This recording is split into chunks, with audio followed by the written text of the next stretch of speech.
கிறிஸ்துவுக்கு பிரியமானவர்களே, உங்கள் அனைவருக்கும் வணக்கம். இந்த நாளில் நாம் தியானிக்க போகிற வசனம் நீதிமொழிகள் 23ஆம் அதிகாரம் 18வது வசனம். நிச்சயமாகவே முடிவு உண்டு, உன் நம்பிக்கை வீண் போகாது. அன்பு பிள்ளைகளை, இந்த நாளில் கூட உங்களுடைய எதிர்கால வாழ்க்கை குறித்தாக இருக்கலாம், அல்லது ஏதோ ஒரு விஷயத்தில் மன துவண்டு போய் இனி என் காரியத்தில் என்ன ஜெயத்தை காண போகிறேன் அப்படின்னு சொல்லி மிகுந்த மன உளைச்சலை கூட நீங்கள் காணப்படலாம். ஆனால் ஏசப்பா உங்களை பார்த்தான்னு சொல்கிறாங்க, பயப்படாத அன்பு மகளே, நிச்சயம் முடிவு உண்டு, நம்பிக்கை வீண் போகாது. நீ வாழ்க்கையில் என்னென்ன காரியத்தை தொடர்ந்து தோல்வி சந்தித்து கொண்டிருக்கிறியோ அந்த காரியத்தில் ஆண்டவர் உனக்கு வெற்றியை தரப்போகிறாரு. நீ நினைக்கிறான் என்னுடைய காரியங்கள் இதோட முடிஞ்சு போயிருமோ அப்படின்னு சொல்லி நீங்கள் பயப்பட்டு கொண்டிருக்கீங்க. பயப்படாதீங்க, ஆண்டவர் உங்களை பார்த்தான்னு சொல்கிறாரு. நிச்சயமாக என்ன முடிவு உண்டு, உன் நம்பிக்கை வீண் போகாது.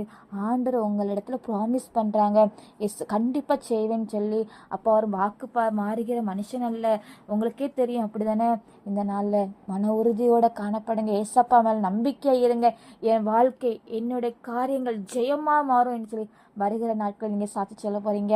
அன்பு பிள்ளைகளே, இந்த நாளில் கவலைப்பட்டு கொண்டிருக்கிற நீங்கள் ஆண்டவர் சமூகத்தில் ஒரு நிமிடம் மாத்திரம், ஏசப்பா உண்மை நான் நம்பியிருக்கிறேன், ஏசப்பா என் வாழ்க்கையில் ஒரு அற்புதத்தை செய்யுங்கன்னு சொல்லி ஆண்டவர்கிட்ட கேட்பீங்களா?